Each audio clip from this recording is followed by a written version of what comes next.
Hi everyone, उपनिषद ice के YouTube channel में आपका स्वागत है। आज का हमारा मुद्दा मेनली एनवायरनमेंट और इकोलॉजी को लेकर करंट अफेयर से जुड़ा हुआ है, जिस पे आज हम करंट अफेयर्स के मेनली 5 टॉपिक डिस्कस करेंगे, जो आपके पीटी और मेंस के एस्पेक्ट से काफ़ी इंपॉर्टेंट होने वाले हैं, क्योंकि यूपीएससी और स्टेट पीसीएस में आज दिनों करंट के मुद्दे पीटी और मेंस के क्वेश्चंस के बड़े आयाम को कवर करते हैं। हमारा आज का पहला टॉपिक है जो करंट मुद्दों में चर्चा में रहा है, वो है आरावली ग्रीन डेवलपमेंट प्रोजेक्ट। ये चर्चा पे क्यों रहा है? क्योंकि राजस्थान सरकार ने इसके लिए 250 करोड़ का इकोलॉजिकल रिस्टोरेशन अक्रॉस 3700 हेक्टेयर का एक प्रोजेक्ट डिक्लेयर किया। मतलब 3700 हेक्टेयर में जंगल का विस्तार होगा, जिसके लिए राजस्थान सरकार 250 करोड़ रुपए खर्च करेगी। इसकी अगर स्थिति को देखें तो ये साउथ वेस्ट और नॉर्थ ईस्ट में भारत का पुराने वलित पर्वतों में से एक है। वलित पर्वत किसे कहते हैं?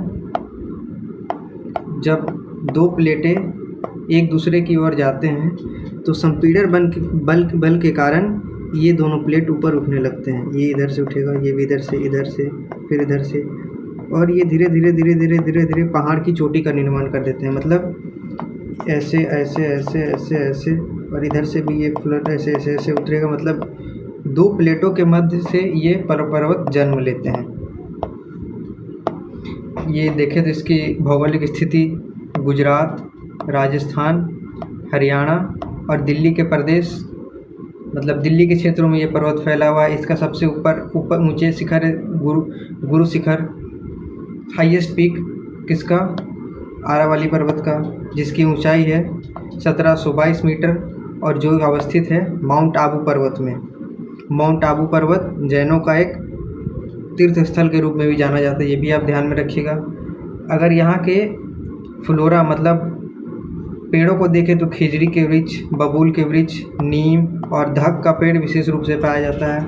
और जंगल में बसने वाली जंगली प्रजातियों जानवरों के बारे में देखें तो लिपर्ड, चाहे हाइना हो गया, चाहे चिंकारा, ऐसे जानवर यहाँ पाए जाते हैं।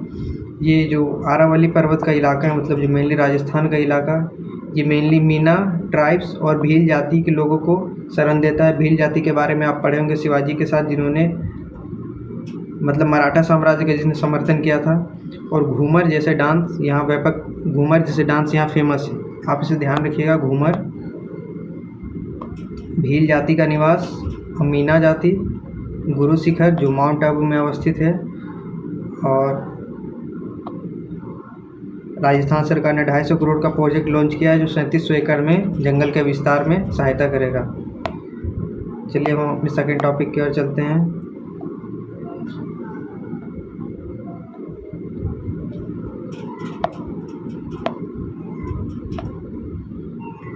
जो उत्तरकाशी में फ्लड फैल रहा हुआ है, मतलब बादल फटने की जो घटना हुई थी, हाल ही फिलहाल में बादल फटने की घटना हुई, जिससे कई लोगों की जान गई है। बादल फटना जिस कारण कई लोगों की जान गई है। दोस्तों, बादल फटने की जो घटना होती है वो मेनली दो पहाड़ियों के मध्य के स्थल में होती है। मतलब जैसे ये पहाड़ है, ये भी पहाड़ है, और ये स्थल है जहाँ बसाव है। तो जब हवाएं चारों ओर से होकर ऊपर की ओर वलित होती है, और जो बादल यहाँ होते हैं ये सारे बादल बहुत जल्दी संघनित हो जाते हैं, और संघनित होकर वर्षा के रूप में तीव्र रूप से नीचे बरसते हैं, जिससे हम बादल फटने की संज्ञा देते हैं। आइए देखते हैं ये चर्चा पे क्यों है हमारा टॉपिक।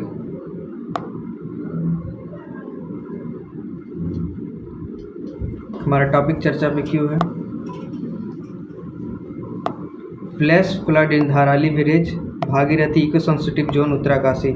ये जो फ्लड हुआ है ये धाराली विलेज में हुआ है, जो Bhagirathi eco sensitive zone Uttarkashi के अंतर्गत आता है। हालांकि ये जो फ्लड जिस स्थान पर आया है वो व्यापक पैमाने पर तीर्थ यात्रियों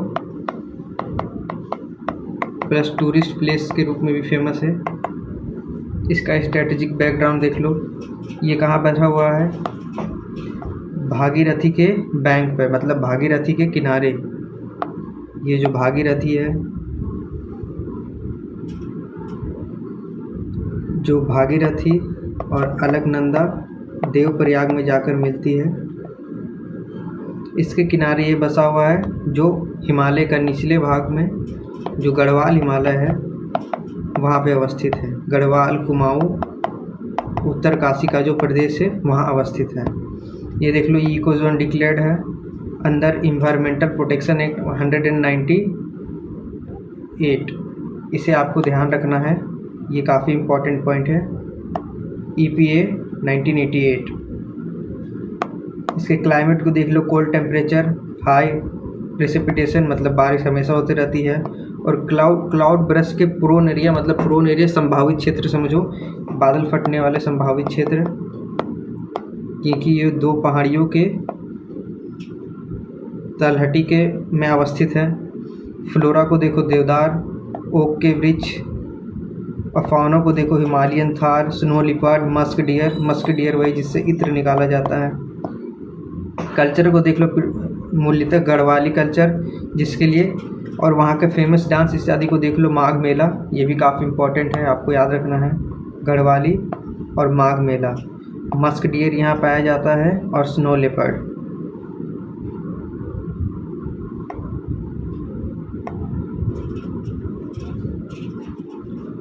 ये हमारा सेकंड टॉपिक हो गया। हमारा थर्ड टॉपिक है IMDb का रेनफॉल फोरकास्ट। ये हमारे मुद्दा न्यूज़ में क्यों, क्योंकि IMDb ने घोषणा की है कि अगस्त के महीने में एवरेज रेनफॉल होगी, और जो बचा कुचा होगा वो सितंबर के महीने में हमें दिखने को मिलेगा। IMDb ने ये घोषणा की है। IMDb का हेडक्वार्टर कहाँ है? पुणे, महाराष्ट्र। ये काफ़ी इंपॉर्टेंट पॉइंट है, आपको याद रखना है कि IMDb का हेडक्वार्टर कहाँ पे है। मानसून, जो हमारे इंटरट्रॉपिकल कन्वर्जन जोन अंतर उष्णकटिबंधीय अभिसरण क्षेत्र जिसे हिंदी में कहते हैं, उसके द्वारा ये कंट्रोल हो रहा है, और इंडियन ओशियनिक डाइपोल IOD के द्वारा ये कन्वर्ट हो रहा है। दोस्तों, आपको IOD वाला मुद्दा याद रखना है, क्योंकि IOD हमारा PYQ का क्वेश्चन रह चुका है, और ITCZ भी PYQ का क्वेश्चन रह चुका है। इस कारण से ये मुद्दे काफ़ी इंपॉर्टेंट हो जाते हैं। एग्रीकल्चर का लिंक अगर देखें तो खरीफ क्रॉप जैसे राइस हो गया, मक्का हो गया, सोयाबीन हो गया, वो हैवी मानसून पर डिपेंड करते हैं, जिस कारण इसकी बढ़त होने की संभावना है। फिर आ जाओ फोर्थ टॉपिक पे, फुटाला लेक, NGT। आप NGT को जान सकते हो। NGT एक क्वासी जुडिशियल बॉडी है, मतलब हिंदी में जिसे हम अर्ध न्यायिक निकाय कहते हैं, जो कानून के अधीन रहते हुए ही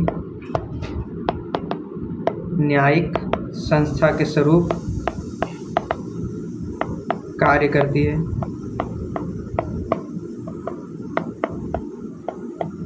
जिसे संसद या राज्य विधानमंडल के द्वारा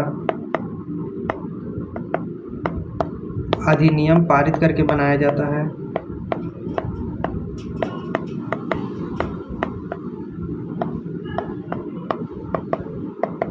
NGT जैसे ही और कुछ बॉडियाँ हैं, जैसे CAG, central administrative tribunal, CAT हो गया, हमारा सेट हो गया, स्टेट एडमिनिस्ट्रेटिव ट्रिब्यूनल, एटसेट्रा। तो देखो ये चर्चा पे क्यों है हमारा फुटाला लेक। फुटाला लेक आप देखो महाराष्ट्र में है। NGT direct Nagpur municipal corporation to curb plastic and waste pollution in Futala lake. ये चर्चा में इसलिए है क्योंकि ये लेक प्रदूषित हो रहा है प्लास्टिक और वेस्ट पॉल्यूशन के कारण। इसका लोकेशन देखो नागपुर महाराष्ट्र में। ये तो लेक आर्टिफिशियल है, जो भोसले समय, शहाजी भोसले, संभाजी भोसले इत्यादि के समय बना गया था। इसका इम्पोर्टेंस देखो, एक हिस्टोरिकल साइट है। और इकोलॉजिकल इशू क्या चल रहा है इसमें, यूट्रोफिकेशन हो रहा है। यूट्रोफिकेशन मतलब आप जब एल्गी ब्लूमिंग, जिसे सिंपल शब्द में आप एल्गी ब्लूमिंग, हिंदी में शैवाल प्रस्फुटन कह सकते हो। शैवाल प्रस्फुटन मतलब व्यापक तौर पर एल्गी का बढ़ना, जो मेनली केमिकल पोल्यूशन के कारण होता है।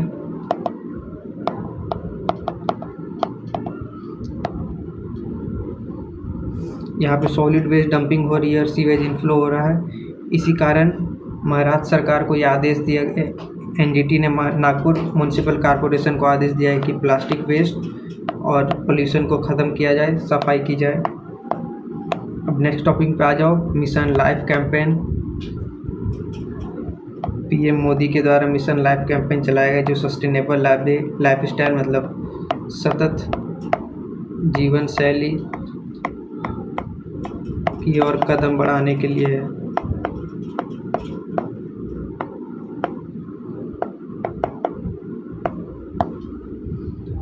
देखो, पर्यावरण से जुड़ा मुद्दा है।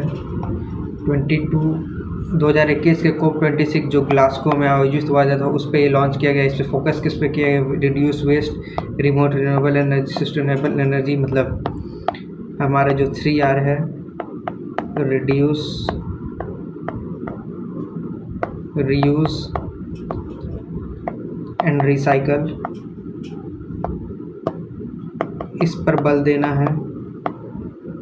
रिन्यूएबल एनर्जी के सोर्सेज जैसे solar energy, renewable energy, solar energy मतलब जो खत्म नहीं हो सकते, वाटर एनर्जी, थर्मल एनर्जी, इन पर बल देना है हमें।